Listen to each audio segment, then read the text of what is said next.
আজকের ভিডিওতে আমি বলবো বাংলা সিরিয়ালের 4জন অভিনেত্রী যারা কত টাকা করে পারিশ্রমিক পান এবং তারা কি অভিনয় করেছেন এই সব সম্পর্কে আজকে বলবো। এবং সেই সব কথা শুনলে তোমাদের চক্ষু একদম পুরো চড়ক গাছে উঠে যাবে। জি হ্যাঁ, কেউ বা 4 লাখ টাকা পায়, তো কেউ 2 লাখ টাকা, আবার কেউ বা 60-70 হাজারের ঘরে থাকে। তো চলুন কথা না বাড়িয়ে আমাদের ভিডিওটা শুরু করা যাক।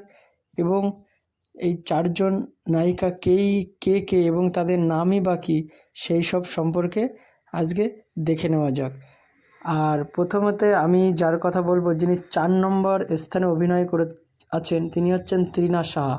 হ্যাঁ, ঠিকই শুনেছ। তৃণা সাহা খোকাবাবু, খড়কুটো, বালিঝড় অনেক ধারাবাহিক নাটকেই অভিনয় করেছেন।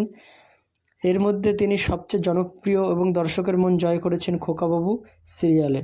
তিনি এক একটি অভিনয়ের জন্য পারিশ্রমিক 14 থেকে 16,000 টাকা নিয়ে থাকেন, তবে এখন বেড়েছে। তৃতীয় পজিশনে আছে অঙ্কিতা মল্লিক। তিনি জগদ্ধাত্রী ধারাবাহিকে অভিনয় করে দর্শকের কাছে নিজের জায়গা করে নিয়েছেন। শুরুতে তিনি 70,000 টাকা নিতেন, তবে এখন অনেক বেড়েছে।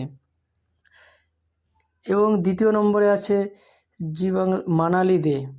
তিনি কার কাছে কই মনের কথা সিরিয়ালে অভিনয় করে দর্শকের মন জয় করে নিয়েছেন এবং তিনি অনেকটা জনপ্রিয় হয়ে গেছেন। তিনি তার পারিশ্রমিকের জন্য মান্থলি 2 লাখ টাকা নিয়ে থাকেন।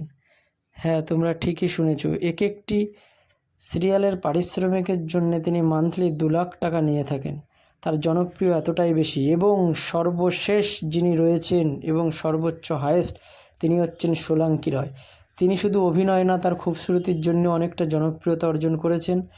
তিনি ইচ্ছে নদী, গাঁটছড়ার মতো অনেক সিরিয়ালেই অভিনয় করেছেন এবং দর্শকের মন জয় করেছেন এবং অনেক জনপ্রিয় হয়ে গেছেন। তিনি একটি অভিনয়ের জন্যে 3,60,000 টাকা মান্থলি পারিশ্রমিক নিয়ে থাকেন।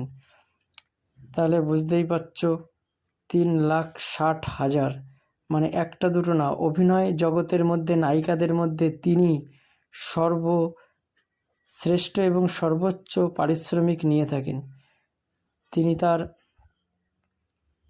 খুবসুরতি এবং অভিনয়ের পাশাপাশি তার আরও অনেক মানে এক্সট্রা অর্ডিনারিও রয়েছে। আজকের ভিডিও এই পর্যন্তই।